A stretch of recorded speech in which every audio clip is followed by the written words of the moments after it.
सतनाम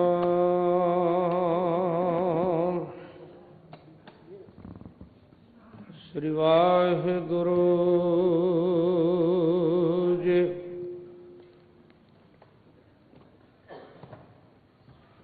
हम अवगुण भरे एक गुण नाही, अमृत छाड़ बिखे बिक खाई। माया मोह भरम पै भूले, सुत दारा स्यों प्रीत लगाई।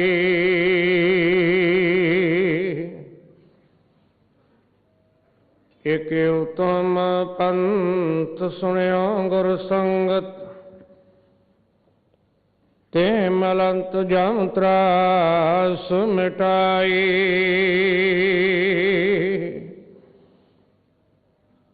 एक अरदास पाठ कीरत की, गुरु रामदास राखो शरनाई।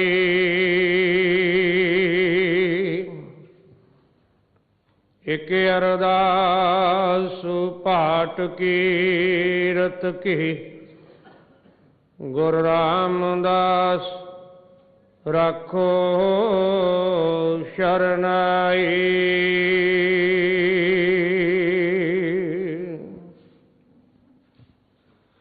वाहिगुरु जी।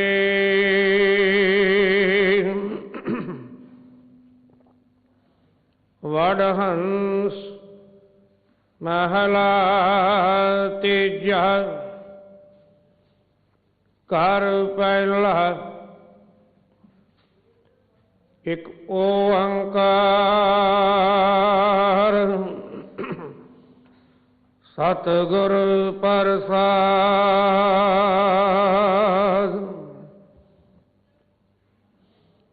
मन मैले सब किछ मैला, तन तोताए मन हच्छा न होए। एह जगत भरम भुलाया, विरला बुझाए कोई।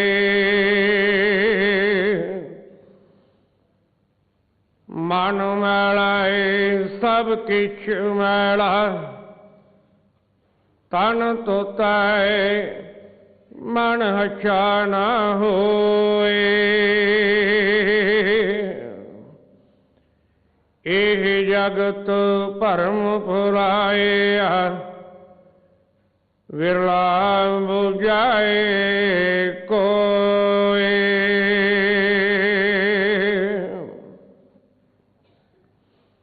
जप मन मेरे तू एको नाम, सतगुर दिया मोको ए निदान रहाऊ। सिद्धा के आसन जे सिखाए, इंद्री वस कर कमाए। मन के मैल न उतरै, हऊँ में मैल न जाए।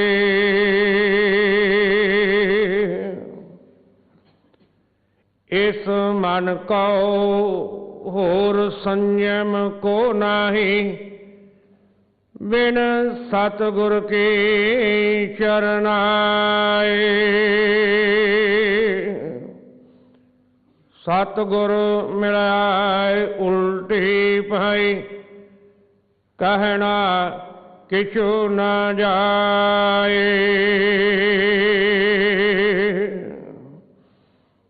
भनत नानक सतगुर को मिल दो महाराज, गुर कै शब्द फिर जीवाए कोई। ममता के मल उतरै, ए मन हच्छा होए।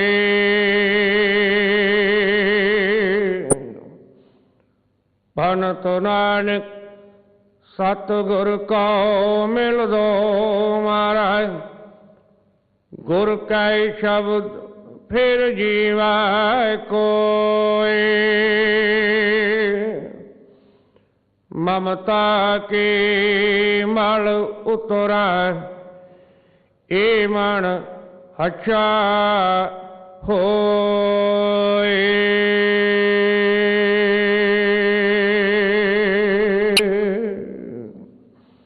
वाहिगुरु जी का खालसा, वाहिगुरु जी की फतेह। धन वाहिगुरु जी।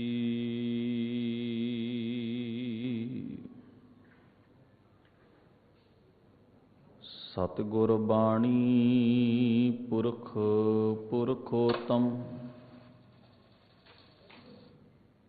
बाणी स्यों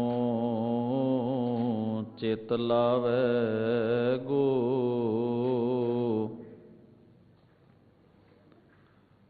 गुरबाणी सुनत मेरा मन द्रव्या,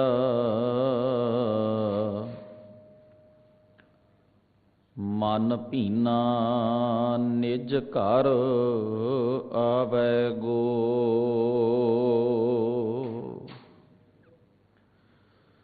सिखो शब्द प्यारे हो, जन्म मरण की टेक। मुख उजल सदा सुखी, नानक सिमरत एक।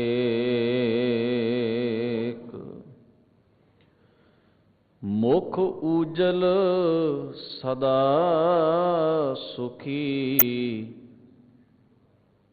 नानक सिमरत एक। वाहिगुरु जी का खालसा, वाहिगुरु जी की फतेह। परम सत्कार योग दीन दुनी दे मालक धन सतगुरु गुरु ग्रंथ साहब सच्चे पातशाह,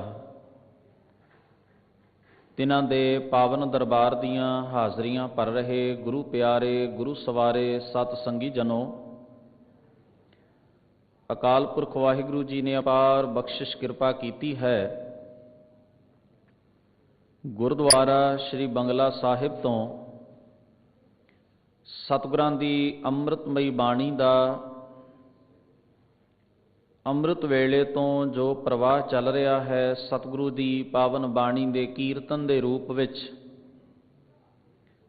ਆਪ ਸਰਬੱਤ ਸੰਗਤਾਂ ਨੇ ਆਪਣੇ ਘਰਾਂ ਵਿੱਚ ਬੈਠ ਕੇ ਮੀਡੀਏ ਦੇ ਸਾਧਨ ਰਾਹੀਂ ਅਤੇ ਗੁਰੂ ਦਰਬਾਰ ਵਿੱਚ ਆਪ ਹਾਜ਼ਰ ਹੋ ਕੇ ਸਤਿਗੁਰੂ ਜੀ ਦੀ ਪਾਵਨ ਬਾਣੀ ਨਾਲ ਸਾਂਝ ਪਾਉਣ ਦਾ ਇਹ ਉਦਮ, ਇਹ ਯਤਨ ਉਪਰਾਲਾ ਕੀਤਾ ਹੈ। ਵੱਡੇ ਭਾਗ ਅਕਾਲ ਪੁਰਖ ਵਾਹਿਗੁਰੂ ਜੀ ਨੇ ਸਾਨੂੰ ਬਖਸ਼ਿਸ਼ ਕੀਤੇ ਹਨ ਤਾਂ ਕਿ ਅਸੀਂ ਹੁਜ਼ੂਰ ਦੀ ਪਾਵਨ ਬਾਣੀ ਦੇ ਨਾਲ ਜੁੜ ਕੇ ਆਪਣੇ ਜੀਵਨ ਨੂੰ ਸਫਲਾ ਕਰ ਸਕੀਏ, ਸਕਾਰਥਾ ਬਣਾ ਸਕੀਏ। ਸਤਿਕਾਰਯੋਗ ਭਾਈ ਸਾਹਿਬ ਜੀ ਨੇ ਧੰਨ ਗੁਰੂ ਗ੍ਰੰਥ ਸਾਹਿਬ ਮਹਾਰਾਜ ਜੀ ਦੀ ਪਾਵਨ ਬਾਣੀ ਵਿੱਚੋਂ ਰਾਗ ਵਡਹੰਸ ਵਿੱਚੋਂ ਸਾਨੂੰ ਸ਼ਬਦ ਗੁਰੂ ਅਮਰਦਾਸ ਮਹਾਰਾਜ ਜੀ ਦਾ ਪੜ੍ਹ ਕੇ ਸੁਣਾਇਆ ਹੈ। ਰਾਗ ਵਡਹੰਸ ਦਾ ਗਿਣਤੀ ਦੇ ਮੁਤਾਬਕ ਇਹ ਚੌਥਾ ਸ਼ਬਦ ਹੈ। ਇਸ ਤੋਂ ਪਹਿਲਾਂ 3 ਸ਼ਬਦ ਜੋ ਸਨ ਉਹ ਸਤਿਗੁਰੂ ਗੁਰੂ ਨਾਨਕ ਮਹਾਰਾਜ ਜੀ ਦੇ ਉਚਾਰਨ ਕੀਤੇ ਹੋਏ, ਜਿਨ੍ਹਾਂ ਦੀ ਆਪ ਜੀ ਨੇ ਵਿਚਾਰ ਛਲੇਰੇ ਦੀਵਾਨਾਂ ਦੇ ਵਿੱਚ ਸ਼ਰਵਣ ਕੀਤੀ ਹੈ। ਅੱਜ ਦਾ ਇਹ ਵਿਚਾਰ ਅਧੀਨ ਸ਼ਬਦ, ਇਸ ਤੋਂ ਪਹਿਲਾਂ 3 ਸ਼ਬਦ ਜੋ ਸਨ ਉਹ ਸਤਿਗੁਰੂ ਗੁਰੂ ਨਾਨਕ ਮਹਾਰਾਜ ਜੀ ਦੇ ਉਚਾਰਨ ਕੀਤੇ ਹੋਏ, ਜਿਨ੍ਹਾਂ ਦੀ ਆਪ ਜੀ ਨੇ ਵਿਚਾਰ ਛਲੇਰੇ ਦੀਵਾਨਾਂ ਦੇ ਵਿੱਚ ਸ਼ਰਵਣ ਕੀਤੀ ਹੈ। ਅੱਜ ਦਾ ਇਹ ਵਿਚਾਰ ਅਧੀਨ ਸ਼ਬਦ ਤੀਸਰੇ ਪਾਤਸ਼ਾਹ ਧੰਨ ਧੰਨ ਗੁਰੂ ਅਮਰਦਾਸ ਮਹਾਰਾਜ ਜੀ ਦਾ ਉਚਾਰਨ ਕੀਤਾ ਹੋਇਆ ਹੈ। ਗਿਣਤੀ ਮੁਤਾਬਕ ਇਹ ਚੌਥਾ ਸ਼ਬਦ ਹੈ ਰਾਗ ਵਡਹੰਸ ਦਾ। ਗੁਰੂ ਅਮਰਦਾਸ ਮਹਾਰਾਜ ਜੀ ਦਾ ਇਹ ਪਹਿਲਾ ਸ਼ਬਦ ਹੈ ਜਿਹੜਾ ਰਾਗ ਵਡਹੰਸ ਵਿੱਚ ਆਇਆ ਹੈ। ਇਸ ਸ਼ਬਦ ਦੇ ਰਹਾਉ ਵਾਲੇ ਬੰਦ ਵਿੱਚ ਮਹਾਰਾਜ ਨੇ ਉਪਦੇਸ਼ ਦਿੰਦਿਆਂ ਫਰਮਾਇਆ, ਕਹਿਣ ਲੱਗੇ, ਜਪ ਮਨ ਮੇਰੇ ਏਕੋ ਨਾਮ। ਹੇ ਮੇਰੇ ਮਨ, ਇੱਕ ਕੇਵਲ ਤੇ ਇੱਕ ਸਿਰਫ ਇੱਕ ਪਰਮਾਤਮਾ ਦੇ ਨਾਮ ਨੂੰ ਦ੍ਰਿੜ ਕਰ, ਹਿਰਦੇ ਵਿੱਚ ਟਿਕਾ। ਧੰਨ ਗੁਰੂ ਗ੍ਰੰਥ ਸਾਹਿਬ ਮਹਾਰਾਜ ਜੀ ਦੀ ਪਾਵਨ ਬਾਣੀ ਦਾ ਜਦੋਂ ਅਸੀਂ ਆਰੰਭ ਕਰਦੇ ਹਾਂ, ਪਹਿਲਾ ਸਬਕ ਜਿਸ ਨੂੰ ਅਸੀਂ ਪਾਠ ਕਹਿੰਦੇ ਹਾਂ ਆਪਣੀ ਭਾਸ਼ਾ ਦੇ ਵਿੱਚ ਕਿ ਮੈਂ ਪਾਠ ਕਰ ਰਿਹਾ ਹਾਂ, ਜਾਂ ਅਸੀਂ ਆਖਦੇ ਹਾਂ ਮੈਂ ਜਪਜੀ ਸਾਹਿਬ ਦਾ ਪਾਠ ਕਰ ਰਿਹਾ ਹਾਂ, ਸੁਖਮਨੀ ਸਾਹਿਬ ਦਾ ਪਾਠ ਕਰ ਰਿਹਾ ਹਾਂ, ਆਸਾ ਕੀ ਵਾਰ ਦਾ ਪਾਠ ਕਰ ਰਿਹਾ ਹਾਂ। ਪਾਠ ਦਾ ਅਰਥ ਹੈ ਲੈਸਨ, ਉਪਦੇਸ਼, ਜਿਸ ਵਿੱਚ ਮਹਾਰਾਜ ਨੇ ਸਾਡੇ ਜੀਵਨ ਨੂੰ ਸੇਧ ਦੇਣ ਵਾਸਤੇ, ਸਾਡੇ ਜੀਵਨ ਨੂੰ ਸੋਹਣਾ ਬਣਾਉਣ ਵਾਸਤੇ ਜੋ ਉਪਦੇਸ਼ ਦਿੱਤਾ ਹੈ, ਜੋ ਮੱਤ ਦਿੱਤੀ ਹੈ, ਉਸ ਨੂੰ ਦ੍ਰਿੜ ਕਰਨ ਵਾਸਤੇ ਅਸੀਂ ਸਤਿਗੁਰਾਂ ਦੀ ਪਾਵਨ ਬਾਣੀ ਨੂੰ ਪੜ੍ਹਦੇ ਹਾਂ। ਗੁਰੂ ਪਿਆਰ ਵਾਲਿਓ, ਪਹਿਲੀ ਗੱਲ ਤਾਂ ਇਹ ਹੈ ਕਿ ਜੇ ਸਾਡਾ ਮਨੋਰਥ ਇਹ ਬਣ ਜਾਏ ਕਿ ਸਤਿਗੁਰੂ ਦੀ ਬਾਣੀ ਮੈਂ ਇਸ ਕਰਕੇ ਪੜ੍ਹ ਰਿਹਾ ਹਾਂ ਕਿ ਗੁਰੂ ਦੀ ਮੱਤ ਮੇਰੇ ਹਿਰਦੇ ਵਿੱਚ, ਮੇਰੇ ਮਨ ਵਿੱਚ ਟਿਕ ਜਾਏ, ਮੈਂ ਗੁਰੂ ਦੀ ਮੱਤ ਨੂੰ ਦ੍ਰਿੜ ਕਰ ਲਵਾਂ, ਮੈਂ ਸਤਿਗੁਰਾਂ ਦੇ ਉਪਦੇਸ਼ ਨੂੰ ਆਪਣੇ ਹਿਰਦੇ ਵਿੱਚ ਪੱਕਾ ਕਰ ਲਵਾਂ, ਤਾਂ ਸਮਝ ਲੈਣਾ ਕਿ ਗੁਰੂ ਕੀ ਪਾਵਨ ਬਾਣੀ ਨੂੰ ਪੜ੍ਹਨ ਦਾ ਮਕਸਦ, ਮਨੋਰਥ ਜਿਹੜਾ ਹੈ ਉਹ ਪੂਰਾ ਹੋ ਰਿਹਾ ਹੈ। ਕਿਉਂਕਿ ਸਫ਼ਰ ਟਿਕਿਆ ਹੁੰਦਾ ਹੈ ਮੰਜ਼ਲ ਦੇ ਆਸਰੇ ਦੇ ਉੱਤੇ।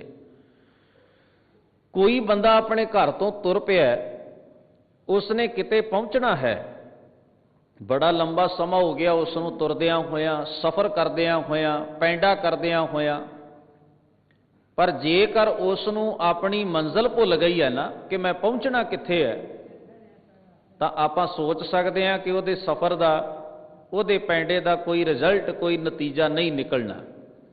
ਐਸੇ ਬੰਦੇ ਨੂੰ ਦੁਨੀਆ ਦੇ ਲੋਕ ਭਟਕਿਆ ਹੋਇਆ ਕਹਿਣਗੇ, ਬਈ ਐਵੇਂ ਵਾਧੂ ਸਫ਼ਰ ਕਰ ਰਿਹਾ, ਐਵੇਂ ਵਾਧੂ ਪੈਂਡਾ ਤੈਅ ਕਰ ਰਿਹਾ, ਇਹਦੀ ਮੰਜ਼ਿਲ ਤਾਂ ਕੋਈ ਹੈ ਹੀ ਨਹੀਂ, ਇਹਨੂੰ ਪਤਾ ਹੀ ਨਹੀਂ ਕਿ ਮੈਂ ਪਹੁੰਚਣਾ ਕਿੱਥੇ ਹੈ।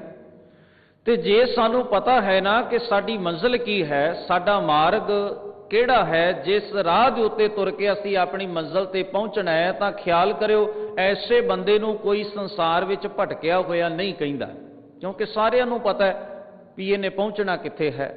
ਉਹ ਫਿਰ ਰਵਾਂ ਰਵੀਂ ਬੜੇ ਧਿਆਨ ਨਾਲ ਆਪਣਾ ਪੈਂਡਾ ਤੈਅ ਕਰਦਾ ਜਾਂਦਾ ਹੈ, ਆਪਣਾ ਪੰਧ ਮੁਕਾਉਂਦਾ ਜਾਂਦਾ ਹੈ ਤੇ ਅਖੀਰ ਮੰਜ਼ਿਲ ਤੇ ਪਹੁੰਚ ਜਾਂਦਾ ਹੈ। ਅਸੀਂ ਐਸੇ ਨਹੀਂ ਬਣਨਾ ਕਿ ਅਸੀਂ ਕੇਵਲ ਪੈਂਡੇ ਹੀ ਤੈਅ ਕਰਦੇ ਰਹੀਏ, ਸਾਨੂੰ ਮੰਜ਼ਿਲ ਦਾ ਗਿਆਨ ਹੀ ਕੋਈ ਨਾ ਹੋਵੇ। ਗੁਰੂ ਨੇ ਸਾਨੂੰ ਐਸੇ ਬਣਾਇਆ ਹੈ ਕਿ ਅਸੀਂ ਆਪਣੇ ਮਾਰਗ ਤੇ ਵੀ ਤੁਰਦੇ ਰਹੀਏ ਬੜੀ ਦ੍ਰਿੜਤਾ ਦੇ ਨਾਲ, ਤੇ ਉਸ ਮਾਰਗ ਦੇ ਉੱਤੇ ਤੁਰ ਕੇ ਅਸੀਂ ਆਪਣੀ ਮੰਜ਼ਿਲ ਤੇ ਵੀ ਪਹੁੰਚ ਜਾਈਏ। ਮੰਜ਼ਿਲ ਮਹਾਰਾਜ ਨੇ ਸਾਨੂੰ ਦੱਸੀ ਹੈ ਕਿ ਅਸੀਂ ਪਹੁੰਚਣਾ ਕਿੱਥੇ ਹੈ।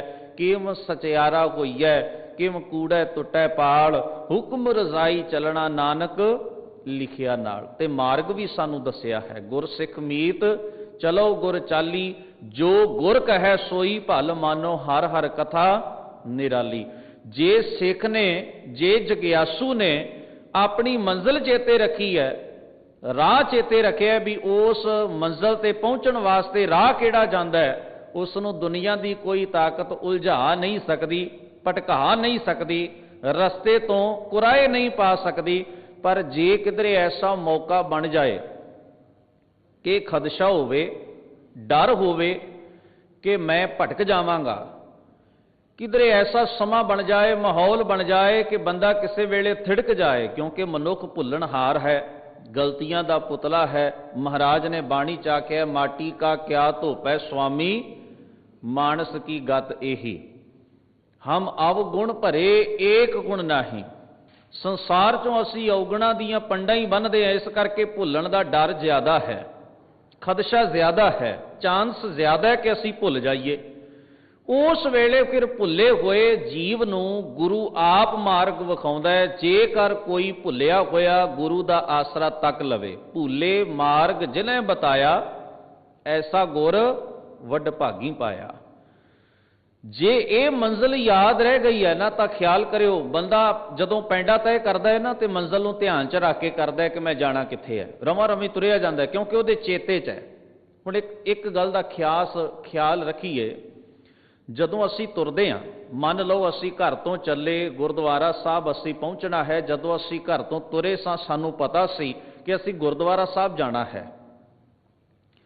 ਅਸੀਂ ਆਪਣੀ ਜ਼ਬਾਨ ਤੋਂ ਭਾਵੇਂ ਇਹ ਚੀਜ਼ ਬਿਆਨ ਵੀ ਨਹੀਂ ਕਰਦੇ ਆਏ, ਆਪਾਂ ਬਾਰ-ਬਾਰ ਰਿਪੀਟ ਨਹੀਂ ਕੀਤਾ ਆਪਣੀ ਜ਼ਬਾਨ ਤੋਂ ਵੀ ਮੈਂ ਕਿੱਥੇ ਜਾਣਾ ਹੈ, ਮੈਂ ਕਿੱਥੇ ਜਾਣਾ ਹੈ, ਮੈਂ ਗੁਰਦੁਆਰਾ ਸਾਹਿਬ ਜਾਣਾ ਹੈ, ਮੈਂ ਗੁਰਦੁਆਰਾ ਸਾਹਿਬ ਜਾਣਾ ਹੈ। ਪਰ ਇਹ ਗੱਲ ਸਾਡੇ ਚੇਤੇ ਵਿੱਚ ਸੀ ਕਿ ਅਸੀਂ ਗੁਰਦੁਆਰਾ ਸਾਹਿਬ ਹੀ ਜਾ ਰਹੇ ਹਾਂ, ਤੇ ਸਾਡੇ ਚੇਤੇ ਵਿੱਚ ਸਾਡੀ ਮੰਜ਼ਿਲ ਸੀ। ਅਸੀਂ ਘਰ ਤੋਂ ਤੁਰੇ, ਸਾਡੇ ਕਦਮ ਆਪ ਮੁਹਾਰੇ ਹੀ ਉਸ ਪਾਸੇ ਨੂੰ ਤੁਰਦੇ ਗਏ, ਪੈਂਡਾ ਮੁੱਕਦਾ ਗਿਆ ਤੇ ਅਸੀਂ ਆਪਣੀ ਮੰਜ਼ਿਲ ਤੇ ਪਹੁੰਚ ਗਏ। ਉਹ ਚੀਜ਼ ਸਾਨੂੰ ਜ਼ੁਬਾਨ ਤੋਂ ਕਹਿਣ ਦੀ ਵੀ ਲੋੜ ਨਹੀਂ ਪਈ, ਕਿਉਂਕਿ ਸਾਡੇ ਚੇਤੇ 'ਚ ਵਸ ਗਈ ਹੈ ਨਾ। ਹੁਣ ਇਥੋਂ ਆਪਾਂ ਤੁਰਾਂਗੇ ਸਮਾਪਤੀ ਵੇਲੇ ਤਾਂ ਸਾਨੂੰ ਚੇਤਾ ਹੈ ਵੀ ਮੈਂ ਸਿੱਧੇ ਆਪਣੀ ਦੁਕਾਨ ਤੇ ਜਾਣਾ ਹੈ, ਜਾਂ ਕਿਸੇ ਨੇ ਆਪਣੇ ਘਰ ਜਾਣਾ ਹੈ, ਕਿਸੇ ਨੇ ਆਪਣੀ ਜੌਬ ਤੇ ਨੌਕਰੀ ਤੇ ਜਾਣਾ ਹੈ, ਦਫ਼ਤਰ ਵਿੱਚ ਜਾਣਾ ਹੈ, ਤਾਂ ਸਾਨੂੰ ਉਹ ਗੱਲ ਬਾਰ-ਬਾਰ ਜ਼ੁਬਾਨ ਤੋਂ ਕਹਿਣ ਦੀ ਲੋੜ ਨਹੀਂ, ਕਿਉਂਕਿ ਸਾਡੇ ਚੇਤੇ ਵਿੱਚ ਹੈ, ਸਾਡੇ ਧਿਆਨ ਵਿੱਚ ਹੈ।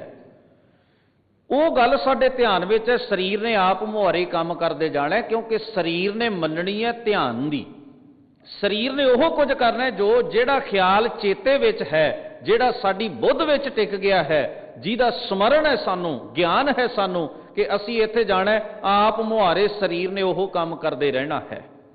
ਅੱਜ ਦੇ ਪਾਵਨ ਸ਼ਬਦ ਵਿੱਚ ਗੁਰੂ ਅਮਰਦਾਸ ਮਹਾਰਾਜ ਜੀ ਨੇ ਇਹੀ ਨੁਕਤਾ, ਇਹੀ ਖਿਆਲ ਸਾਨੂੰ ਸਮਝਾਇਆ। ਮਹਾਰਾਜ ਕਹਿੰਦੇ ਆਪਣੇ ਚੇਤੇ ਵਿੱਚ ਕੇਵਲ ਤੇ ਕੇਵਲ ਇੱਕ ਪਰਮਾਤਮਾ ਦੇ ਗੁਣਾਂ ਨੂੰ ਵਸਾ ਲੈ।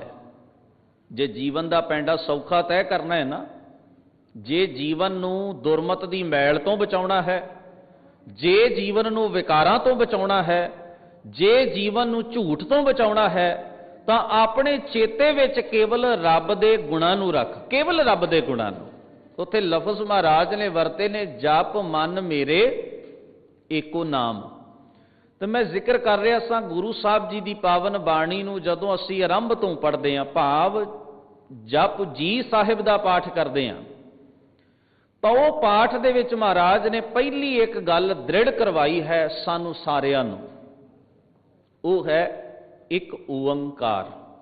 ਪਹਿਲਾ ਲੈਸਨ ਹੈ, ਪਹਿਲਾ ਪਾਠ ਹੈ, ਪਹਿਲਾ ਹੀ ਉਪਦੇਸ਼ ਹੈ, ਤੇ ਗੁਰੂ ਗ੍ਰੰਥ ਸਾਹਿਬ ਮਹਾਰਾਜ ਦੀ ਪਾਵਨ ਬਾਣੀ ਦਾ ਪਹਿਲਾ ਹੀ ਅੱਖਰ ਸ਼ਬਦ ਹੈ, ਜਿਸ ਨੂੰ ਸਿੱਖ ਨੇ ਪੜ੍ਹਨਾ ਹੈ ਤੇ ਪੜ੍ਹ ਕੇ ਉਸ ਨੂੰ ਹਿਰਦੇ ਵਿੱਚ ਵਸਾਉਣਾ ਹੈ। ਕਿਉਂਕਿ ਲੈਸਨ ਹੈ ਨਾ, ਯਾਦ ਤਾਂ ਕਰਨਾ ਹੀ ਪਵੇਗਾ। ਵੈਸੇ ਤਾਂ ਹਰ ਪ੍ਰਾਣੀ ਮਾਤਰ ਵਾਸਤੇ ਹੀ ਮਹਾਰਾਜ ਜੀ ਦਾ ਇਹ ਪਾਵਨ ਉਪਦੇਸ਼ ਹੈ, ਪਰ ਗੁਰੂ ਪਿਆਰ ਵਾਲਿਓ, ਸਿੱਖ ਦੇ ਤਾਂ ਰੋਜ਼ਾਨਾ ਦੇ ਨਿਤਨੇਮ ਦਾ ਇਹ ਹਿੱਸਾ ਹੈ ਕਿ ਸਿੱਖ ਨੇ ਇਹ ਬਾਣੀ ਪੜ੍ਹਨੀ ਹੈ। ਇਹ ਨਿਤਨੇਮ ਦਾ ਹਿੱਸਾ ਹੈ ਜਪਜੀ ਸਾਹਿਬ ਦਾ ਪਾਠ। ਤੇ ਪਹਿਲਾ ਅੱਖਰ ਸਿੱਖ ਜਦੋਂ, ਪਹਿਲਾ ਸ਼ਬਦ ਜਦੋਂ ਗੁਰੂ ਸਾਹਿਬ ਜੀ ਦਾ ਬਖਸ਼ਿਸ਼ ਕੀਤਾ ਹੋਇਆ ਸਿੱਖ ਆਪਣੀ ਰਸਨਾ ਤੋਂ ਉਚਾਰਦਾ ਹੈ, ਉਸ ਨੂੰ ਪੜ੍ਹਦਾ ਹੈ, ਤਾਂ ਉਹ ਹੈ ਇੱਕ ਓੰਕਾਰ। ਇੱਕ ਰੱਬ ਵਾਲੇ ਪਾਸੇ ਸਿੱਖ ਦੀ ਸੁਰਤ ਨੂੰ, ਜਗਿਆਸੂ ਦੀ ਸੁਰਤ ਨੂੰ, ਪਾਠ ਕਰਨ ਵਾਲੇ, ਪਾਠ ਸੁਣਨ ਵਾਲੇ ਦੀ ਸੁਰਤ ਨੂੰ ਗੁਰੂ ਸਾਹਿਬ ਮੋੜ ਦੇ ਰਹੇ ਨੇ ਵੀ ਇਹਦਾ ਧਿਆਨ ਇੱਕ ਅਕਾਲ ਪੁਰਖ ਵਾਹਿਗੁਰੂ ਦੇ ਗੁਣਾਂ ਵਾਲੇ ਪਾਸੇ ਹੋ ਜਾਏ। ਉਸ ਇੱਕ ਓੰਕਾਰ ਦੇ ਗੁਣ ਵੀ ਨਾਲ ਹੀ ਬਿਆਨ ਕਰ ਦਿੱਤੇ ਵੀ ਉਹ ਨਿਰਭਉ ਹੈ, ਨਿਰਵੈਰ ਹੈ, ਅਜੂਨੀ ਹੈ, ਸਹਿਭੰਗ ਹੈ। ਉਹਦੇ ਸਾਰੇ ਗੁਣ ਫਿਰ ਸਾਰੇ ਗੁਰੂ ਗ੍ਰੰਥ ਸਾਹਿਬ ਜੀ ਦੀ ਮੁਬਾਰਕ ਬਾਣੀ ਵਿੱਚ ਥਾਂ ਪੁਰ ਥਾਂ ਮਹਾਰਾਜ ਨੇ ਵਿਆਖਿਆ ਕਰਕੇ ਹੋਰ ਸੌਖੇ ਢੰਗ ਨਾਲ ਸਮਝਾ ਦਿੱਤੇ। ਪਰ ਪਹਿਲਾ ਲੈਸਨ ਇਹ, ਪਹਿਲਾ ਪਾਠ ਇਹ ਪੜ੍ਹਾਇਆ ਵੀ ਰੱਬ ਇੱਕ ਹੈ, ਸਾਰਿਆਂ ਦੇ ਵਿੱਚ ਇੱਕ ਰਸ ਵਿਆਪਕ ਹੈ, ਸਮਾਇਆ ਹੋਇਆ, ਲੀਨ ਹੈ। ਸਭ ਮੈਂ ਜੋਤ ਜੋਤ ਹੈ, ਸੋਏ ਤਿਸ ਦਾ ਚਾਨਣ, ਸਭ ਮੈਂ ਚਾਨਣ ਹੋਏ। ਸਤਿਕਾਰ ਯੋਗ ਭਾਈ ਸਾਹਿਬ ਭਾਈ ਗੁਰਦਾਸ ਜੀ, ਜਿਨ੍ਹਾਂ ਨੇ ਧੰਨ ਗੁਰੂ ਗ੍ਰੰਥ ਸਾਹਿਬ ਮਹਾਰਾਜ ਜੀ ਦੀ ਪਾਵਨ ਬਾਣੀ ਨੂੰ ਆਪਣੇ ਕਰ ਕਮਲਾਂ ਨਾਲ ਲਿਖਿਆ ਹੈ। ਸਾਰਾ ਜੀਵਨ ਉਹਨਾਂ ਨੇ ਗੁਰੂ ਗ੍ਰੰਥ ਸਾਹਿਬ ਮਹਾਰਾਜ ਜੀ ਦੀ ਪਾਵਨ ਬਾਣੀ ਦੇ ਸਿਧਾਂਤਾਂ ਨੂੰ, ਗੁਰੂ ਦੇ ਉਪਦੇਸ਼ਾਂ ਨੂੰ ਸੰਸਾਰ ਦੇ ਵਿੱਚ ਫੈਲਾਉਣ ਦਾ ਜੀ ਤੋੜ ਯਤਨ ਕੀਤਾ ਹੈ। ਉਹਨਾਂ ਨੇ ਆਪਣੇ ਜੀਵਨ ਕਾਲ ਵਿੱਚ ਰੱਜ ਕੇ ਸੇਵਾ ਕਮਾਈ ਹੈ ਸਤਿਗੁਰਾਂ ਦੇ ਦਰ ਦੀ। ਹਰ ਵੇਲੇ ਕੌਮੀ ਭਲੇ ਵਾਸਤੇ ਉਹਨਾਂ ਨੇ ਸੋਚਿਆ ਹੈ। ਇਹ ਬੜੀ ਵੱਡੀ ਗੱਲ ਹੈ। ਮਨੁੱਖ ਦੇ ਪੱਲੇ ਇੱਕ ਗੁਣ ਹੋਵੇ ਸੰਸਾਰ ਦਾ, ਚਾਹੇ ਉਹ ਰੂਪ ਹੋਵੇ ਤੇ ਮਨੁੱਖ ਨੂੰ ਉਸ ਰੂਪ ਦਾ ਹੰਕਾਰ ਹੀ ਟਿਕਣ ਨਹੀਂ ਦਿੰਦਾ। ਮਨੁੱਖ ਦੇ ਪੱਲੇ ਕੋਈ ਅਮੀਰੀ ਆ ਜਾਏ, ਅਮੀਰੀ ਦਾ ਔਗਣ, ਅਮੀਰੀ ਦਾ ਅਹੰਕਾਰ ਔਗਣ ਬਣ ਜਾਂਦਾ ਹੈ ਤੇ ਟਿਕਣ ਨਹੀਂ ਦਿੰਦਾ। ਬੰਦਾ ਆਪਣੀ ਅਮੀਰੀ ਦੇ ਹੰਕਾਰ ਵਿੱਚ ਇਹ ਸੋਚਦਾ ਹੈ ਵੀ ਮੇਰਾ ਮੁਕਾਬਲਾ ਕੌਣ ਕਰ ਸਕਦਾ ਹੈ। ਮਨੁੱਖ ਦੇ ਕੋਲ ਕੋਈ ਉੱਚੀ ਪਦਵੀ ਆ ਜਾਏ ਤਾਂ ਮਨੁੱਖ ਸਭ ਤੋਂ ਪਹਿਲਾਂ ਧਿਆਨ ਮਾਰਦਾ ਹੈ ਹੰਕਾਰ ਹਉਮੈ ਦੇ ਵਿੱਚ ਕਿ ਮੇਰੇ ਕੋਲ ਤਾਂ ਹੁਣ ਪਦਵੀ ਵੱਡੀ ਹੈ, ਮੈਂ ਪਦਵੀ ਕਰਕੇ ਵੱਡਾ ਆਦਮੀ ਬਣ ਗਿਆ ਹਾਂ, ਤੇ ਕੰਮ ਛੋਟੇ ਕਰਨੇ ਸ਼ੁਰੂ ਕਰ ਦਿੰਦਾ ਹੈ। ਈਰਖਾ ਕਰਦਾ ਹੈ, ਨਫ਼ਰਤ ਕਰਦਾ ਹੈ, ਦੂਜਿਆਂ ਨਾਲ ਕਿੜ ਕੱਢਦਾ ਹੈ। ਇਸੇ ਤਰ੍ਹਾਂ ਗੁਰੂ ਸਾਹਿਬ ਨੇ ਬਾਣੀ ਦੇ ਵਿੱਚ ਇੱਕ ਹੋਰ ਜ਼ਿਕਰ ਕੀਤਾ, ਕਹਿਣ ਲੱਗੇ ਜਿਵੇਂ ਰੂਪ ਦਾ ਹੰਕਾਰ ਹੋ ਜਾਂਦਾ ਹੈ, ਜਿਵੇਂ ਮਨੁੱਖ ਨੂੰ ਪਦਵੀ ਦਾ ਵੀ ਮਾਣ ਹੋ ਸਕਦਾ ਹੈ, ਅਮੀਰੀ ਦਾ ਵੀ ਹੰਕਾਰ ਹੋ ਸਕਦਾ ਹੈ, ਕਈ ਵਾਰ ਮਨੁੱਖ ਨੂੰ ਆਪਣੀ ਵਿੱਦਿਆ ਦਾ ਹੰਕਾਰ ਵੀ ਹੋ ਜਾਂਦਾ ਹੈ। ਪਰ ਭਾਈ ਗੁਰਦਾਸ ਜੀ ਐਸੇ ਨੇ, ਜਦੋਂ ਉਹਨਾਂ ਦੀਆਂ ਰਚਨਾਵਾਂ ਅਸੀਂ ਪੜ੍ਹਦੇ ਹਾਂ, ਗੁਰੂ ਦੇ ਦਰ ਤੋਂ ਉਹਨਾਂ ਨੂੰ ਬੜੀ ਅਕਲ ਸੂਝ ਦੀ ਪ੍ਰਾਪਤੀ ਹੋਈ, ਬੜੀ ਵਿਦਵਤਾ ਪ੍ਰਾਪਤ ਹੋਈ। ਜਦੋਂ ਉਹ ਕਾਂਸ਼ੀ ਦੇ ਵਿੱਚ ਕਦਮ ਰੱਖਦੇ ਸਨ ਨਾ, ਪੰਡਤਾਂ ਨਾਲ ਚਰਚਾ ਕਰਦੇ ਸਨ, ਤਾਂ ਵੱਡੇ ਵੱਡੇ ਪੰਡਤ ਆਪਣੀ ਪੰਡਤਾਈ ਸਿੱਧ ਕਰਨ ਵਾਸਤੇ, ਆਪਣੀ ਵਿੱਦਿਆ ਸਿੱਧ ਕਰਨ ਵਾਸਤੇ ਉਹਨਾਂ ਨਾਲ ਚਰਚਾ ਛੇੜ ਲਿਆ ਕਰਦੇ। ਤੇ ਜਦੋਂ ਭਾਈ ਗੁਰਦਾਸ ਜੀ ਨੇ ਗੁਰੂ ਦੇ ਭੈ, ਗੁਰੂ ਦੇ ਪਿਆਰ, ਗੁਰੂ ਦੀ ਭਾਵਨੀ ਵਿੱਚ ਰਹਿ ਕੇ ਸਤਿਗੁਰੂ ਦੇ ਸਿਧਾਂਤ ਦੀ ਵਿਆਖਿਆ ਕਰਨੀ, ਤੇ ਪੰਡਤਾਂ ਨੇ ਵੀ ਮੰਨ ਜਾਣਾ ਕਿ ਹਾਂ ਭਾਈ ਸਾਹਿਬ ਜੋ ਕਹਿੰਦੇ ਨੇ ਉਹ ਸਹੀ ਕਹਿੰਦੇ ਨੇ। ਅਕਬਰ ਦੇ ਦਰਬਾਰ ਤੱਕ ਉਹਨਾਂ ਨੇ ਸਿੱਖੀ ਸਿਧਾਂਤ ਦੀਆਂ ਧਾਕਾਂ ਜਮਾਈਆਂ ਸਨ। ਕਹਿਣ ਦਾ ਭਾਵ ਇਹ ਹੈ ਕਿ ਇੰਨੀ ਉੱਚ ਵਿਦਵਤਾ ਹੁੰਦਿਆਂ, ਗੁਰੂ ਦਾ ਗਿਆਨ ਹੁੰਦਿਆਂ ਵੀ ਉਹਨਾਂ ਦੇ ਜੀਵਨ ਵਿੱਚ ਇੰਨੀ ਨਿਮਰਤਾ, ਇੰਨੀ ਨਿਰਮਾਣਤਾ, ਇੰਨਾ ਪਿਆਰ, ਇੰਨਾ ਸਹਿਜ, ਆਪਣੇ ਆਪ ਨੂੰ ਸਦਾ ਸੇਵਾਦਾਰ ਹੀ ਸਮਝਿਆ ਹੈ ਗੁਰੂ ਦਾ। ਕਦੇ ਹੰਕਾਰ ਨਹੀਂ ਕੀਤਾ ਕਿ ਮੈਂ ਬਹੁਤ ਉੱਚ ਕੋਟੀ ਦਾ ਵਿਦਵਾਨ ਹਾਂ, ਬੜਾ ਧੁਰੰਤਰ ਵਿਦਵਾਨ ਹਾਂ, ਮੈਨੂੰ ਧਰਮ ਗ੍ਰੰਥਾਂ ਦੀ ਸਮਝ ਹੈ, ਮੈਨੂੰ ਫਲਸਫੇ ਦੀ ਡੂੰਘੀ ਜਾਣਕਾਰੀ ਹੈ, ਕਦੇ ਹੰਕਾਰ ਨਹੀਂ ਕੀਤਾ। ਇਹ ਅੱਜ ਵੀ ਰੋਸ਼ਨੀ ਹੈ ਸਾਡੇ ਵਾਸਤੇ, ਸਾਡੇ ਵਿਦਵਾਨਾਂ ਵਾਸਤੇ ਵੀ, ਆਮ ਆਦਮੀ ਵਾਸਤੇ ਵੀ। ਜਿਹੜਾ ਬਾਣੀ ਪੜ੍ਹਦਾ ਹੈ, ਬਾਣੀ ਸੁਣਦਾ ਹੈ, ਬਾਣੀ ਸਮਝਦਾ ਹੈ, ਉਹਦੇ ਸਾਹਮਣੇ ਭਾਈ ਸਾਹਿਬ ਜੀ ਦਾ ਜੀਵਨ ਇੱਕ ਰੋਸ਼ਨ ਮੀਨਾਰ ਹੈ। ਉਹ ਭਾਈ ਸਾਹਿਬ ਦੇ ਜੀਵਨ ਵੱਲ ਵੇਖੇ ਬਈ ਜਿਨ੍ਹਾਂ ਨੂੰ ਸਤਿਗੁਰਾਂ ਨੇ ਬਾਣੀ ਲਿਖਣ ਵਾਸਤੇ ਲਿਖਾਰੀ ਲਾਇਆ ਹੋਵੇ, ਸਾਰੀ ਜ਼ਿੰਦਗੀ ਜਿਨ੍ਹਾਂ ਨੇ ਬਾਣੀ ਦਾ ਪ੍ਰਚਾਰ ਕੀਤਾ ਹੋਵੇ, ਵੱਡੀਆਂ ਵੱਡੀਆਂ ਸਭਾਵਾਂ ਦੇ ਵਿੱਚ ਉਹਨਾਂ ਦੀ ਵਿਦਵਤਾ ਦੀ, ਜਿੱਤ ਦੀ ਧਾਕ ਜੰਮੀ ਹੋਵੇ, ਜਿਨ੍ਹਾਂ ਨੇ ਆਪ ਵੀ ਰਚਨਾ ਰਚ ਕੇ ਗੁਰੂ ਸਾਹਿਬ ਜੀ ਦੇ ਸਿਧਾਂਤਾਂ ਦੀ ਆਪਣੀ ਮਤ ਬੁੱਧ ਅਨੁਸਾਰ ਵਿਆਖਿਆ ਕੀਤੀ ਹੋਵੇ, ਐਸੇ ਧੁਰੰਤਰ ਵਿਦਵਾਨ ਦੇ ਜੀਵਨ ਵਿੱਚ ਨਿਮਰਤਾ, ਨਿਰਮਾਣਤਾ ਦੇਖੋ ਕਿੰਨੀ ਹੈ। ਜਦੋਂ ਉਹ ਆਪਣੇ ਅੰਦਰ ਦੀ ਨਿਮਰਤਾ, ਨਿਰਮਾਣਤਾ ਦਾ ਪ੍ਰਗਟਾ ਕਰਦੇ ਨੇ ਤਾਂ ਬੜੇ ਲਹਿਜ਼ੇ 'ਚ, ਬੜੇ ਪਿਆਰ ਵਿੱਚ ਆਖਦੇ, ਹਉ ਅਪਰਾਧੀ ਗੁਨਾਹਗਾਰ, ਹਉ ਬੇਮੁਖ ਮੰਦਾ, ਚੋਰ ਜਾਰ ਜੁਆਰ ਹਉ, ਪਰ ਘਰ ਜੋ ਹੰਦਾ, ਨਿੰਦਕ ਦੁਸ਼ਟ ਹਰਾਮ ਖੋਰ, ਠੱਗ ਦੇਸ਼ ਠਗੰਦਾ,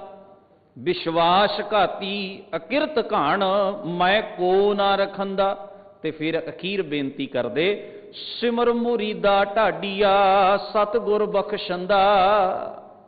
ਆਪਣੇ ਆਪ ਨੂੰ ਕਹਿ ਕੇ ਕਿ ਜੇ ਇੰਨੇ ਔਗਣ ਵੀ ਜੀਵਨ ਵਿੱਚ ਹੋਣ ਨਾ, ਤੇ ਜੇ ਗੁਰੂ ਦੇ ਦਰ ਤੇ ਬੰਦਾ ਢਹਿ ਪਵੇ ਕਿ ਸੱਚੇ ਪਾਤਸ਼ਾਹ ਬਖਸ਼ ਲੈ, ਮੈਂ ਹੁਣ ਤੇਰਾ ਹਾਂ, ਤਾਂ ਗੁਰੂ ਬਖਸ਼ ਲੈਂਦਾ ਹੈ। ਗੁਰੂ ਦੀ ਵਡਿਆਈ ਬਿਆਨ ਕੀਤੀ, ਆਪਣਾ ਨਾਮ ਲੈ ਕੇ ਔਗਣ ਬਿਆਨ ਕੀਤੇ। ਕਿੰਨੀ ਨਿਮਰਤਾ, ਨਿਰਮਾਣਤਾ ਦਾ ਇਹ ਸੂਚਕ ਹੈ ਭਾਈ ਗੁਰਦਾਸ ਜੀ ਦੀ ਰਚਨਾ ਦੇ ਇਹ ਬੋਲ। ਗੁਰੂ ਕੇ ਪਿਆਰ ਵਾਲਿਓ, ਭਾਈ ਗੁਰਦਾਸ ਜੀ ਨੇ ਲਿਖਿਆ ਹੈ, ਸਤਿਗੁਰੂ ਗੁਰੂ ਨਾਨਕ ਮਹਾਰਾਜ ਜੀ ਦੇ ਪ੍ਰਕਾਸ਼ ਤੋਂ ਪਹਿਲਾਂ ਦੀ ਕੁਝ ਹਾਲਾਤਾਂ ਦੀ ਜਾਣਕਾਰੀ ਉਹਨਾਂ ਨੇ ਸਾਨੂੰ ਦਿੱਤੀ ਹੈ ਕਿ ਸਤਿਗੁਰਾਂ ਤੋਂ ਪਹਿਲਾਂ ਰਾਜਨੀਤੀ ਦੇ ਹਾਲਾਤ ਕਿਹੋ ਜਿਹੇ ਸਨ, ਸਮਾਜ ਦੇ ਹਾਲਾਤ ਕਿਹੋ ਜਿਹੇ ਸਨ, ਲੋਕ ਆਪਣਾ ਜੀਵਨ ਕਿਵੇਂ ਜਿਉਂਦੇ ਸਨ, ਧਰਮ ਦੀ ਦੁਨੀਆ ਵਿੱਚ ਕੀ ਕੁਝ ਹੋ ਰਿਹਾ ਸੀ। ਇਹ ਦੱਸਣ ਦਾ ਉਹਨਾਂ ਦਾ ਮਕਸਦ, ਮਨੋਰਥ ਇਹ ਸੀਗਾ ਕਿ ਸਾਨੂੰ ਪਤਾ ਲੱਗੇ ਵੀ ਗੁਰੂ ਨਾਨਕ ਪਾਤਸ਼ਾਹ ਦਾ ਜਦੋਂ ਪ੍ਰਕਾਸ਼ ਹੋਇਆ ਉਸ ਵੇਲੇ ਹਾਲਾਤ ਕਿਹੋ ਜਿਹੇ ਸਨ, ਤੇ ਕਿਹੋ ਜਿਹੇ ਹਾਲਾਤਾਂ 'ਚ ਸਤਿਗੁਰੂ ਗੁਰੂ ਨਾਨਕ ਮਹਾਰਾਜ ਜੀ ਦਾ ਪ੍ਰਕਾਸ਼ ਹੋਇਆ, ਤੇ ਉਹਨਾਂ ਨੇ ਫਿਰ ਧਰਮ ਦਾ ਫੈਲਾਓ ਕੀਤਾ, ਧਰਮ ਦਾ ਪ੍ਰਚਾਰ ਕੀਤਾ, ਧਰਮ ਦੀ ਗੱਲ ਲੋਕਾਂ ਨੂੰ ਸਮਝਾਈ, ਲੋਕਾਂ ਦੇ ਉੱਤੇ ਇੱਕ ਅਕਾਲ ਪੁਰਖ ਵਾਹਿਗੁਰੂ ਨੂੰ ਜਾਣਨ ਦੀ ਪ੍ਰੇਰਨਾ ਕੀਤੀ। ਕਿੰਨੇ ਵਿਖੜੇ ਹਾਲਾਤ ਸਨ ਭਾਈ ਸਾਹਿਬ ਇਹ ਦੱਸਣ ਦਾ ਯਤਨ ਕਰਦੇ ਨੇ ਜਦੋਂ ਅਸੀਂ ਉਹਨਾਂ ਦੀ ਪਹਿਲੀ ਵਾਰ ਦਾ ਪਾਠ ਬੜੇ ਧਿਆਨ ਨਾਲ ਕਰਦੇ ਹਾਂ। ਉਹ ਲਿਖਦੇ ਨੇ ਇੱਕ ਥਾਂ ਕਿ ਕਿਹੋ ਜਿਹੇ ਹਾਲਾਤ ਸਨ, ਜਿਹੜੇ ਹਾਲਾਤਾਂ 'ਚ ਗੁਰੂ ਨਾਨਕ ਪਾਤਸ਼ਾਹ ਨੇ ਇੱਕ ਓੰਕਾਰ ਦੀ ਸੱਦ ਦਿੱਤੀ ਹੈ, ਇੱਕ ਰੱਬ ਦੀ ਗੱਲ ਕੀਤੀ ਹੈ, ਇੱਕ ਰੱਬ ਵਾਲੇ ਪਾਸੇ ਸਾਡੀਆਂ ਖਿੰਡੀਆਂ ਹੋਈਆਂ ਬਿਰਤੀਆਂ ਨੂੰ, ਸਾਡੇ ਉਲਝੇ ਹੋਏ ਜੀਵਨ ਨੂੰ, ਸਾਡੇ ਭਟਕਦੇ ਹੋਏ ਇਸ ਸਮਾਜ ਨੂੰ ਉਹਨਾਂ ਨੇ ਇੱਕ ਰੱਬ ਵਾਲੇ ਪਾਸੇ ਤੋਰਿਆ। ਹਜ਼ੂਰ ਗੁਰੂ ਨਾਨਕ ਮਹਾਰਾਜ ਜੀ ਨੇ ਕਿਹੜੇ ਹਾਲਾਤਾਂ 'ਚ ਐਸੀ ਉੱਤਮ ਗੱਲ ਕਹੀ ਹੈ, ਭਾਈ ਸਾਹਿਬ ਉਹਦਾ ਜ਼ਿਕਰ ਕਰਦੇ ਨੇ। ਭਾਈ ਸਾਹਿਬ ਲਿਖਦੇ, ਕਲ ਯੁਗ ਬੋਧ ਅਵਤਾਰ ਹੈ, ਬੋਧ ਅਬੋਧ ਨ ਦ੍ਰਿਸ਼ਟੀ ਆਵੈ। ਲੋਕ ਆਖਦੇ, ਵੇਖੋ ਅੱਜ ਦੇ ਸਮੇਂ 'ਚ ਅਸੀਂ ਕਹਿੰਦੇ ਆ ਜੀ ਅਸੀਂ ਐਡਵਾਂਸ ਹਾਂ। ਐਡਵਾਂਸ ਇਸ ਕਰਕੇ ਆ ਕਿ ਸਾਡੇ ਕੋਲ ਧਨ ਜ਼ਿਆਦਾ ਹੈ ਅੱਗੇ ਨਾਲੋਂ, ਪਦਾਰਥ ਜ਼ਿਆਦਾ ਨੇ, ਪਦਾਰਥਾਂ ਦੇ ਸੁੱਖ ਜ਼ਿਆਦਾ ਨੇ, ਕੁਝ ਅੱਖਰੀ ਵਿਦਿਆ ਦਾ ਪਸਾਰਾ ਵੀ ਅੱਗੇ ਨਾਲੋਂ ਬਹੁਤ ਜ਼ਿਆਦਾ ਹੋਇਆ ਹੈ, ਕੁਝ ਤਕਨੀਕੀ ਚੀਜ਼ਾਂ ਸਾਡੇ ਕੋਲ ਆ ਗਈਆਂ ਪਹਿਲੇ ਲੋਕਾਂ ਨਾਲੋਂ। ਅਸੀਂ ਆਖਦੇ ਹਾਂ ਅਸੀਂ ਐਡਵਾਂਸ ਹੋ ਗਏ ਹਾਂ, ਮਾਡਰਨ ਹੋ ਗਏ ਹਾਂ, ਅਗਾਂਹ ਵਧੂ ਹੋ ਗਏ ਹਾਂ, ਇਹ ਸਾਡੇ ਲਫ਼ਜ਼ ਹੁੰਦੇ ਨੇ। ਪਰ ਉਹ ਅਸੀਂ ਕਿੰਨਾ ਚੀਜ਼ਾਂ ਨੂੰ ਵੇਖ ਕੇ ਕਹਿੰਦੇ ਆ ਕਿ ਅਸੀਂ ਅਗਾਂਹ ਵਧੂ ਹਾਂ, ਮਾਡਰਨ ਹਾਂ, ਐਡਵਾਂਸ ਹਾਂ, ਕਿਉਂਕਿ ਸਾਡੇ ਕੋਲ ਕੁਝ ਤਕਨੋਲੋਜੀ ਹੈ, ਸਾਡੇ ਕੋਲ ਕੁਝ ਪਦਾਰਥ ਇਹੋ ਜਿਹੇ ਨੇ ਜਿਹੜੇ ਪਹਿਲੇ ਲੋਕਾਂ ਕੋਲ ਨਹੀਂ ਸਨ, ਸਾਡੇ ਕੋਲ ਕੁਝ ਸਾਧਨ ਸਹੂਲਤਾਂ ਇਹੋ ਜਿਹੀਆਂ ਨੇ ਜਿਹੜੀਆਂ ਸਾਡੇ ਤੋਂ ਪਹਿਲਾਂ ਵਾਲੇ ਲੋਕਾਂ ਕੋਲ ਨਹੀਂ ਸਨ, ਜਾਂ ਕੁਝ ਸਮਾਂ ਪਹਿਲਾਂ ਅਜੇ ਪ੍ਰਗਟ ਨਹੀਂ ਹੋਈਆਂ ਸਨ, ਉਹ ਅੱਜ ਸਾਡੇ ਹੱਥਾਂ ਵਿੱਚ ਨੇ। ਅਸੀਂ ਉਹਨਾਂ ਨੂੰ ਵਰਤ ਰਹੇ ਹਾਂ, ਖਰਚ ਰਹੇ ਹਾਂ, ਖਾ ਰਹੇ ਹਾਂ, ਹੰਢਾ ਰਹੇ ਹਾਂ, ਮਾਣ ਰਹੇ ਹਾਂ। ਇਸ ਕਰਕੇ ਅਸੀਂ ਜਦੋਂ ਪਿਛਲੇ ਸਮੇਂ ਵੱਲ ਵੇਖਦੇ ਹਾਂ ਤਾਂ ਅਸੀਂ ਆਪਣੇ ਆਪ ਨੂੰ ਮਹਿਸੂਸ ਕਰਦੇ ਹਾਂ ਕਿ ਅਸੀਂ ਅੱਗੇ ਵੱਧ ਗਏ ਹਾਂ, ਅਸੀਂ ਵਿਕਾਸ ਕੀਤਾ ਹੈ। ਕੋਈ ਸ਼ੱਕ ਨਹੀਂ ਕਿ ਪਦਾਰਥਕ ਤੌਰ ਤੇ ਪਹਿਲਾਂ ਨਾਲੋਂ ਅੱਜ ਸਾਡੇ ਕੋਲ ਪਦਾਰਥ ਜ਼ਿਆਦਾ ਨੇ, ਦੌਲਤ ਜ਼ਿਆਦਾ ਹੈ, ਸਾਡੇ ਕੋਲ ਅੱਖਰੀ ਗਿਆਨ ਦਾ ਭੰਡਾਰ ਪਹਿਲਾਂ ਨਾਲੋਂ ਜ਼ਿਆਦਾ ਹੈ। ਇਹਨਾਂ ਚੀਜ਼ਾਂ ਦੇ ਬੇਸ ਤੇ ਅਸੀਂ ਬਹੁਤ ਤਰੱਕੀ ਕੀਤੀ ਹੈ, ਕੋਈ ਸ਼ੱਕ ਨਹੀਂ। ਪਰ ਇੱਕ ਗੱਲ ਦਾ ਖਿਆਲ ਰੱਖਣਾ, ਕੁਝ ਐਸੀਆਂ ਗੱਲਾਂ ਵੀ ਨੇ ਜਿਨ੍ਹਾਂ ਨੂੰ ਜੇਕਰ ਵਿਚਾਰਿਆ ਜਾਏ ਤੇ ਅਸੀਂ ਮਹਿਸੂਸ ਕਰਾਂਗੇ ਨਹੀਂ ਅਸੀਂ ਕਿਸੇ ਪਾਸਿਓਂ ਅੱਗੇ ਵਧੇ ਹਾਂ, ਪਰ ਕਿਸੇ ਪਾਸਿਓਂ ਅਸੀਂ ਪਿੱਛੇ ਵੀ ਰਹਿ ਗਏ ਹਾਂ ਬਹੁਤ ਜ਼ਿਆਦਾ। ਕੁਝ ਚੀਜ਼ਾਂ ਐਸੀਆਂ ਵੀ ਨੇ ਸਾਡੇ ਵਿੱਚ ਆਈਆਂ ਜਿਨ੍ਹਾਂ ਨੂੰ ਅਸੀਂ ਮਹਿਸੂਸ ਕਰਾਂਗੇ ਕਿ ਇਹ ਚੀਜ਼ਾਂ ਜਿਹੜੀਆਂ ਸਨ ਜੋ ਪਹਿਲੇ ਸਮਾਜ ਵਿੱਚ ਸਨ, ਅੱਜ ਉਹ ਸਾਡੇ ਕੋਲੋਂ ਗਵਾਚ ਗਈਆਂ ਨੇ, ਹੌਲੀ ਹੌਲੀ ਖੁੰਝ ਗਈਆਂ ਨੇ। ਭਾਈਚਾਰਾ ਜਿਵੇਂ ਖਤਮ ਹੋ ਗਿਆ ਸਾਡੇ ਵਿੱਚੋਂ, ਭਾਈਚਾਰਾ ਨਹੀਂ ਰਿਹਾ। ਪਹਿਲਾਂ ਲੋਕ ਠੱਗੀ ਮਾਰਿਆ ਕਰਦੇ, ਚੋਰੀ ਕਰਿਆ ਕਰਦੇ, ਤਾਂ ਕੀ ਕਿਸੇ ਦਾ ਲੁੱਟ ਲਿਆ, ਕੀ ਕਿਸੇ ਦਾ ਚੁਰਾ ਲਿਆ, ਕਿੰਨੀ ਕੁ ਠੱਗੀ ਮਾਰ ਲਈ। ਅੱਜ ਮਨੁੱਖ ਆਪਣੀ ਵਿਦਿਆ ਨੂੰ, ਆਪਣੀ ਤਕਨੋਲੋਜੀ ਨੂੰ ਠੱਗੀ ਵਾਸਤੇ ਵੀ ਵਰਤਦਾ ਹੈ, ਤੇ ਜਦੋਂ ਠੱਗੀ ਮਾਰਦਾ ਫਿਰ ਛੋਟੀ ਮੋਟੀ ਨਹੀਂ, ਬਹੁਤ ਵੱਡੀ ਮਾਰਦਾ ਹੈ। ਅੱਜ ਜਦੋਂ ਮਨੁੱਖ ਉਹਨਾਂ ਸਾਧਨਾਂ ਦੇ ਬੇਸ ਤੇ ਬੁਰਾਈ ਕਮਾਉਂਦਾ ਹੈ ਨਾ, ਤਾਂ ਉਹ ਬੁਰਾਈ ਦਾ ਆਕਾਰ ਵੀ ਅੱਗੇ ਨਾਲੋਂ ਬਹੁਤ ਜ਼ਿਆਦਾ ਵੱਡਾ ਹੁੰਦਾ ਹੈ। ਪਹਿਲਾਂ ਲੋਕ ਜਿਹੜੇ ਜ਼ਾਲਮ ਲੋਕ ਸਨ, ਬਾਦਸ਼ਾਹ ਸਨ, ਤਲਵਾਰਾਂ ਦੇ ਨਾਲ ਲੋਕਾਂ ਦਾ ਘਾਤ ਕਰਿਆ ਕਰਦੇ। ਸਮਾਂ ਲੱਗਦਾ ਤਲਵਾਰ ਚੱਲਣੀ ਤੇ ਸਮਾਂ ਲੱਗਣਾ ਕਿੰਨੇ ਮਨੁੱਖਾਂ ਨੂੰ ਮਾਰਿਆ, ਫਿਰ ਵੀ ਗਿਣਤੀ ਦੇ ਹਿਸਾਬ ਨਾਲ ਉਹ ਕਤਲੇਆਮ ਬਹੁਤ ਵੱਡਾ, ਜ਼ੁਲਮ ਬਹੁਤ ਵੱਡਾ ਹੁੰਦਾ। ਤੇ ਅੱਜ ਦੀਆਂ ਹਕੂਮਤਾਂ ਜਦੋਂ ਅੱਜ ਦੇ ਸਾਧਨਾਂ ਦੇ ਮੁਤਾਬਕ ਜ਼ੁਲਮ ਕਰਦੀਆਂ ਨੇ ਤੇ ਨਾਮ ਨਿਸ਼ਾਨ ਵੀ ਨਹੀਂ ਮਿਲਦਾ। ਹਜ਼ਾਰਾਂ ਲੱਖਾਂ ਲੋਕ ਇੱਕ ਸੈਕਿੰਡ ਵਿੱਚ, ਇੱਕ ਮਿੰਟ ਵਿੱਚ ਤਬਾਹ ਕਰ ਦਿੱਤੇ ਜਾਂਦੇ ਨੇ ਤੇ ਉਹਨਾਂ ਦਾ ਨਿਸ਼ਾਨ ਸਬੂਤ ਵੀ ਨਹੀਂ ਰਹਿੰਦਾ ਕਿ ਐਸਾ ਕਤਲੇਆਮ, ਐਸਾ ਜ਼ੁਲਮ, ਐਸਾ ਧੱਕਾ ਜਿਹੜਾ ਹੈ ਉਹ ਕੀਤਾ ਗਿਆ। ਕਿਉਂਕਿ ਸਾਧਨ ਇਹੋ ਜਿਹੇ ਨੇ, ਉਹ ਜ਼ੁਲਮ ਵੀ ਕਰੀ ਜਾਂਦੇ ਨੇ, ਕੰਮ ਵੀ ਕਰੀ ਜਾਂਦੇ ਨੇ, ਨਿਸ਼ਾਨ ਵੀ ਨਾਲ ਹੀ ਮਿਟਾਈ ਜਾਂਦੇ ਨੇ। ਕਈ ਚੀਜ਼ਾਂ ਐਸੀਆਂ ਨੇ ਜੇ ਅਸੀਂ ਵਿਚਾਰ ਵਿੱਚ ਪੈ ਜਾਈਏ ਤਾਂ ਸਾਨੂੰ ਮਿਲ ਜਾਣਗੀਆਂ, ਜੇ ਅਸੀਂ ਉਦਾਹਰਣ ਬਾਈ ਉਦਾਹਰਣ ਇਹਨਾਂ ਚੀਜ਼ਾਂ ਨੂੰ ਸਮਝਦੇ ਜਾਈਏ ਤਾਂ। ਪਰ ਗੁਰਦੇਵ ਸੱਚੇ ਪਾਤਸ਼ਾਹ ਜੀ ਪਾਵਨ ਬਾਣੀ ਵਿੱਚ ਇੱਕ ਖਿਆਲ ਬੜਾ ਉੱਤਮ ਦਿੰਦੇ ਨੇ। ਕਹਿਣ ਲੱਗੇ ਸਮਾਂ ਜਿਹੋ ਜਿਹਾ ਮਰਜ਼ੀ ਹੋਵੇ, ਹਾਲਾਤ ਜਿਹੋ ਜਿਹੇ ਮਰਜ਼ੀ ਹੋਣ, ਜ਼ਿੰਦਗੀ ਦਾ ਪੜਾਅ ਜਿਹੋ ਜਿਹਾ ਮਰਜ਼ੀ ਹੋਵੇ, ਪਰ ਜੇ ਮਨੁੱਖ ਦੀ ਸੁਰਤ ਵਿੱਚ ਸੱਚ ਹੈ, ਜੇ ਮਨੁੱਖ ਦੀ ਬਿਰਤੀ ਵਿੱਚ ਧਰਮ ਹੈ, ਤਾਂ ਮਨੁੱਖ ਹਰ ਵੇਲੇ ਸਚਿਆਰਾ ਹੀ ਬਣਿਆ ਰਹੇਗਾ। ਕੋਈ ਹਾਲਾਤ, ਕੋਈ ਸਮਾਂ, ਜੀਵਨ ਦਾ ਕੋਈ ਪੜਾਅ, ਸਮਾਜ ਦੀ ਹਾਲਤ ਭਾਵੇਂ ਕਿਹੋ ਜਿਹੀ ਵੀ ਹੋਵੇ, ਮਨੁੱਖ ਨੂੰ ਧਰਮੀ ਹੋਣ ਤੋਂ ਪਿੱਛੇ ਨਹੀਂ ਹਟਾ ਸਕਦੀ। ਧਰਮ ਕਮਾਉਣ